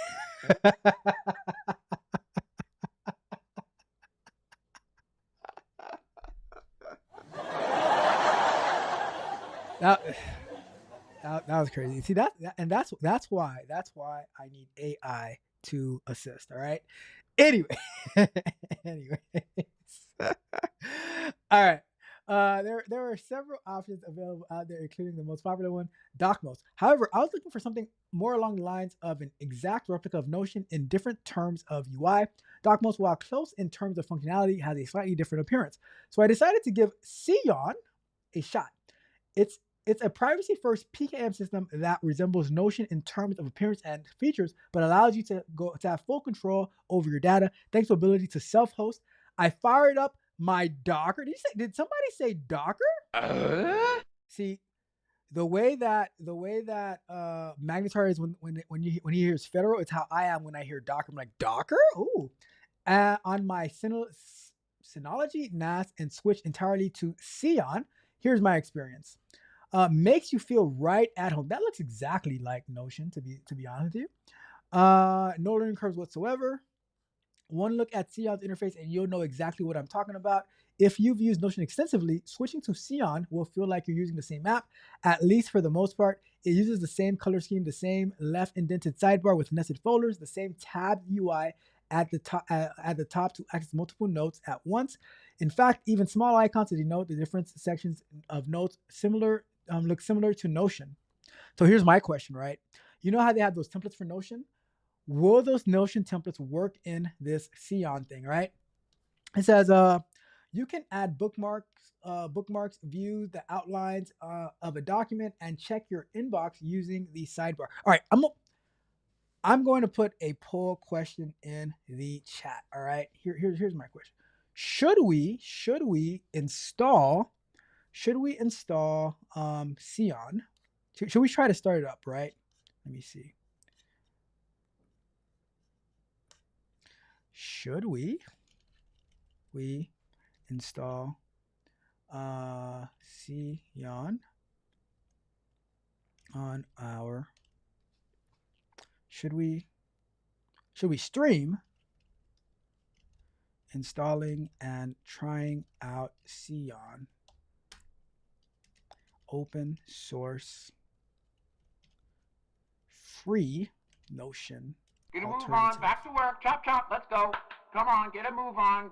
Back to work, back to work, back to Two work. options, yes and no, yes and no. Should we try to stream installing this to see if it actually works, and if it's worth it? All right, so answer the poll, let me know, and then we will find out what we will do. Okay, so let's see. It says has all the features that you've come to expect from Notion, yada yada yada, all this stuff. All right, the UI is similar, but what about the features? Well, I'm glad to report you won't miss out on much if you decide to transition to Xeon. There's a block style editor in place with Markdown support. You can add mathematical formulas, all types of different charts, including Gantt charts, flow charts, etc., and import data from databases. Of course, you can also export your documents to PDF or Word files. It comes with all the bells and whistles in the form of AI integration with ChatGPT. What?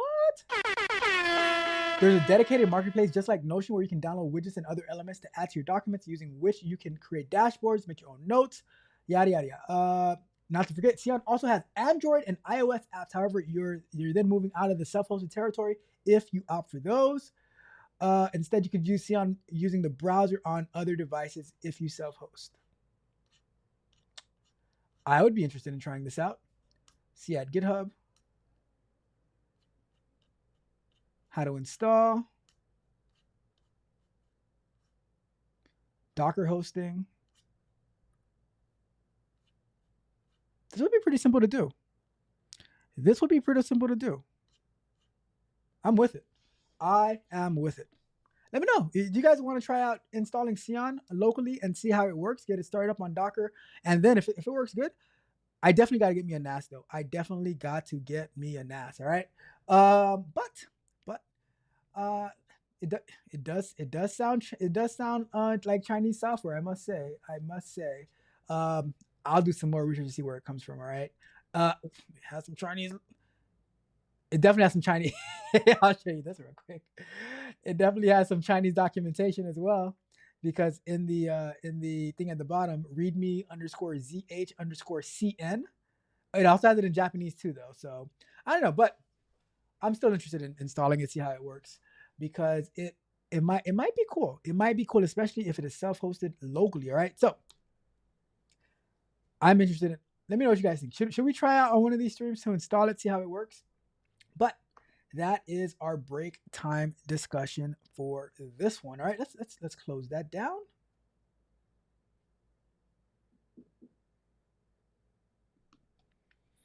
All right, so let's continue with our last section.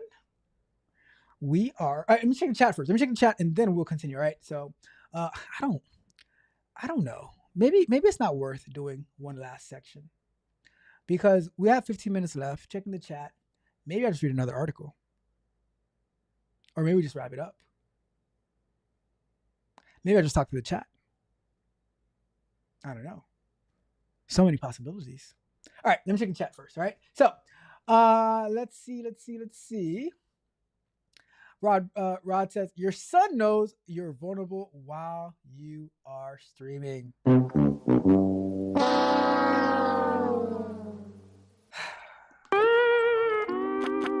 Bruh. Tell me about it, Rod Brown. Tell me about it. And this is why Rod Brown waits until he puts his kid to sleep before he jumps on the streams. All right. And Victor Williams Jr. says, Scion sounds like some Chinese software, so it's a no from me. Sometimes I like to take a walk on the wild side, so I really want to try it out. I just like to try new software out, you know. Yeah. Let's see. What else do we got? All right, so it's 15 minutes left. 15 minutes left. What do we do? Well,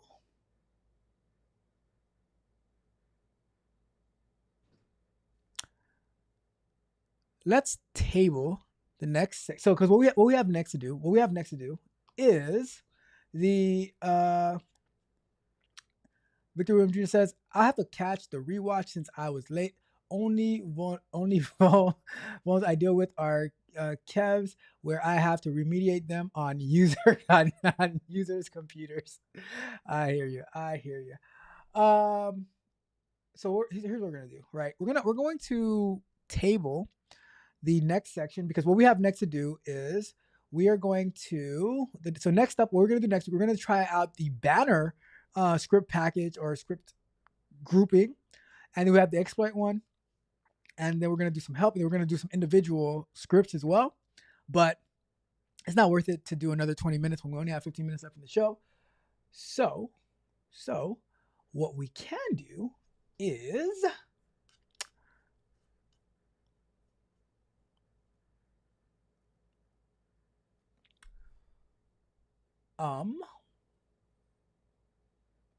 here's what we can do, right?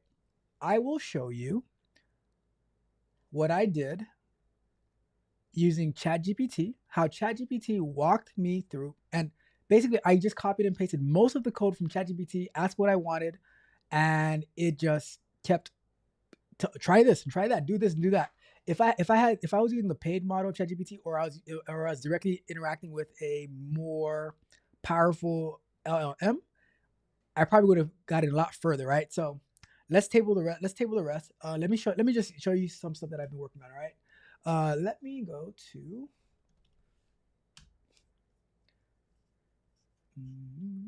Let's go to. Let me find it. So, can I get to the top? All right, I have to open a couple of softwares real quick. Let me shut down these servers because they're gonna take up resources. Where is that thing? We are. All right, let me shut some stuff down. All right, so we're gonna go to. Let me go shut this down.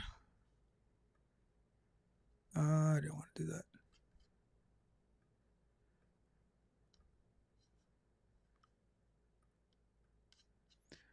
Let's stop that. Stop. Let's stop that. Stop. Let's exit ETM. Let's shut down Kali Linux. Let's shut down VMware. All right. So, Rod Brown, you might like this. Victor Williams Jr., you might like this, all right? So, Victor Williams Jr., one person, Junior, another person, right? that sounded weird, but you guys might like this, right? So, let me start up this other application real quick. Close this down. All right, let's go to Android Studio. And this is just one of the things that I worked on in the past week, which is why I am feeling so excited by all the opportunities that are coming. Shout out to my guy Wave Nerd. My guy Wave Nerd, he is having some computer issues, but we have a lot of work to do together, right?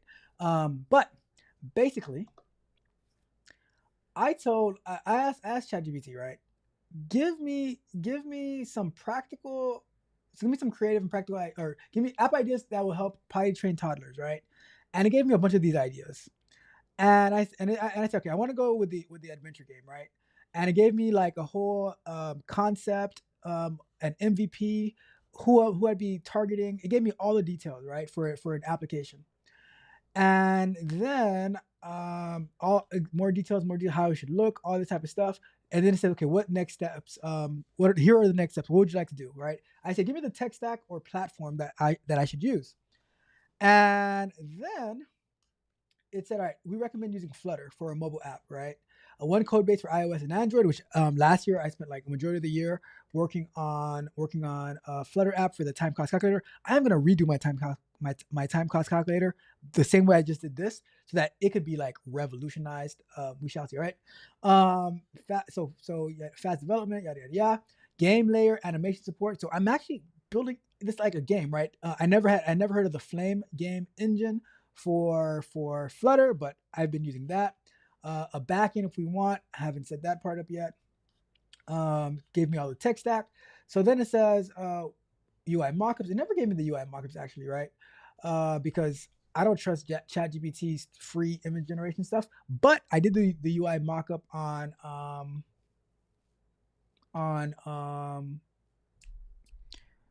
Google Stitch, right?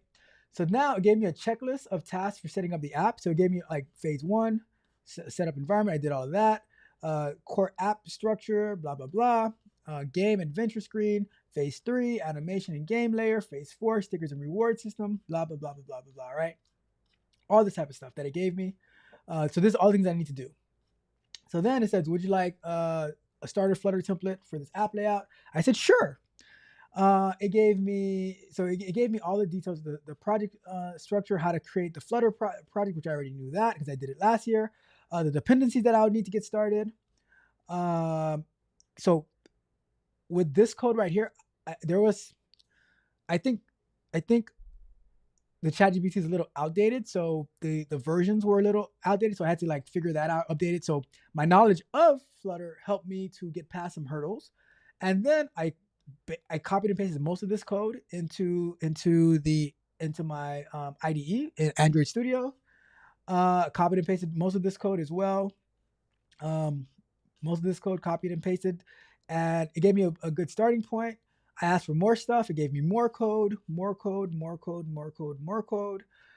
I just kept asking it for more stuff, right? It kept giving me more things, and I just copy, pasted, implemented, yada yada yada. Some stuff I have to go back and implement. It pretty much gave me all the code. Had to do some research on how to fix some errors that I was getting. I said, actually, I want to do this instead, right? And then it gave me the new code, all of that, right?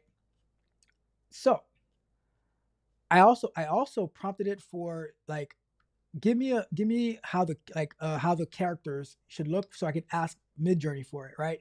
It gave me that. So anyways, let me go ahead and get this running so you can see it for yourself.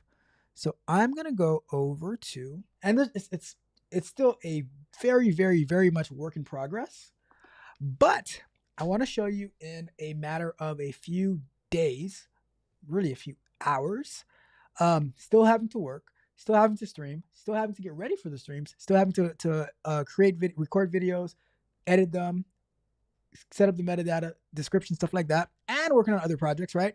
So let's go ahead and say, run it on here.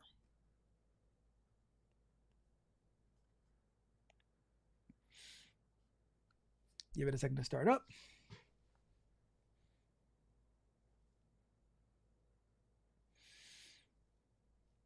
And I'll pinpoint where I got all the different stuff from, all right? And let me do this real quick for you so you can see this.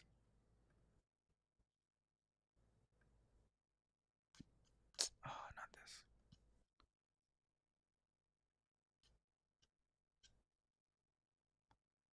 Where is...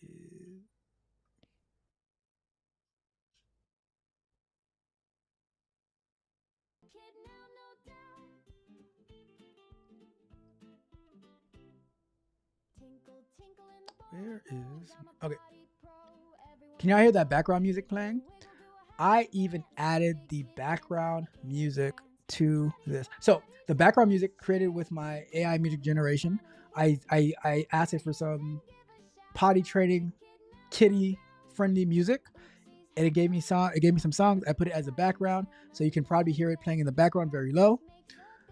And it's supposed to so you can choose your character. These images that you see in the background, prompted through Midjourney to create those images. This one is created via Midjourney. The character images are also with Midjourney. And then so the way that it's supposed to work right now in my mind, which I'm definitely open to ideas, suggestion. But you take the poo and you drop it in the toilet, and I'm gonna have a sound effect that when you successfully drop it, it's going to make some type of sound, some flushing sound, and another one is supposed to show up. I'm still working on that part to get another one to show up, and go from there, right? I have a whole idea behind it, but and then you can pause, you can change your character, you can resume. The changing character has some issues right now, but minimize that. But it's a work in progress. However, this is like a few days of work, just a few days of work versus spending a whole year. And because it's being done in Flutter, my background, my somewhat of a background in Flutter, helped me understand like what needs to be fixed and stuff like that. But I didn't have to spend all the time to do this, and I could push this up into the app stores and all that good stuff. I was like, wow, this is serious. This is really, really serious. All right. Let me stop the background music.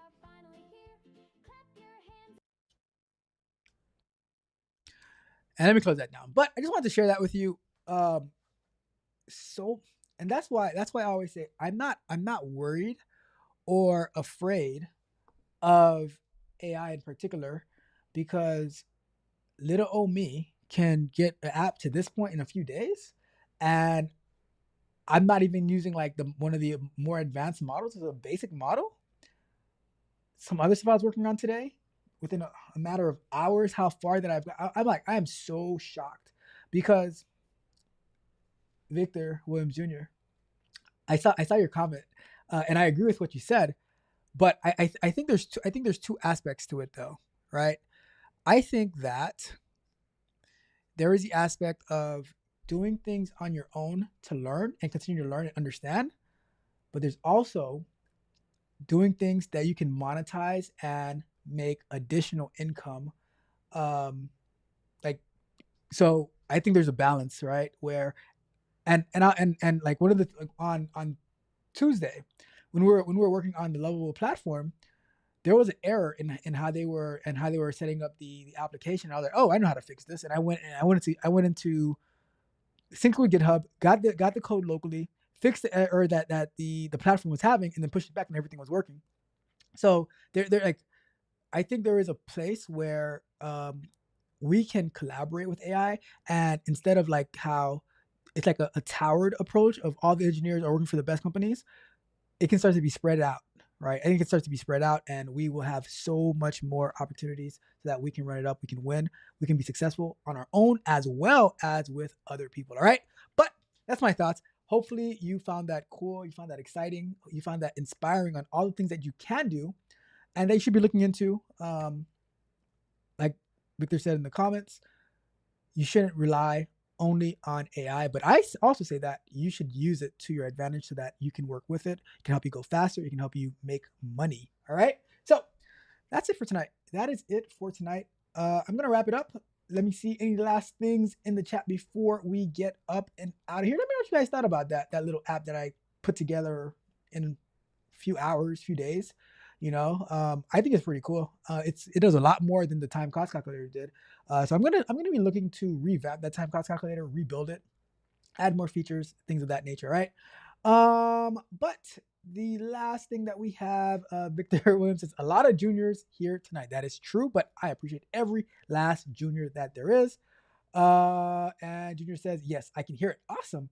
And Rod Brown says, looks good, bro. Thank you so much, Rod Brown. Shout out, Robert. I am so looking forward to talking to you on Saturday. I hope people will join in to get some valuable insight about your journey, your walk, your background in tech, and your walk in faith and your content creation. The link is pinned to the top of the chat. You can sign up at technodraft.dev for free. Join in our conversation and talk to Rod Brown. Ask some questions, whatever the case may be. We're going to be hanging out on Saturday and have some fun. All right. So see you guys there. And on that note, I'm going to get up and out of here. You guys have a wonderful, wonderful rest of your Thursday evening and a wonderful, wonderful rest of your week. Hopefully, I'll see you guys tomorrow for the bug bite. Remember, we're going to be talking about a database that was found with 184 million records of user data. We're going to be looking for that. And then I'll see you guys. Hopefully, I'll see you guys on Saturday on a Google Meetup with my guy, Rod Brown. We're going to talk to him, find out more about him, and celebrate my guy, Rod Brown. All right. But with that being said, I'm out of here. You guys have a wonderful, wonderful night. Tech with Ralph. We are out.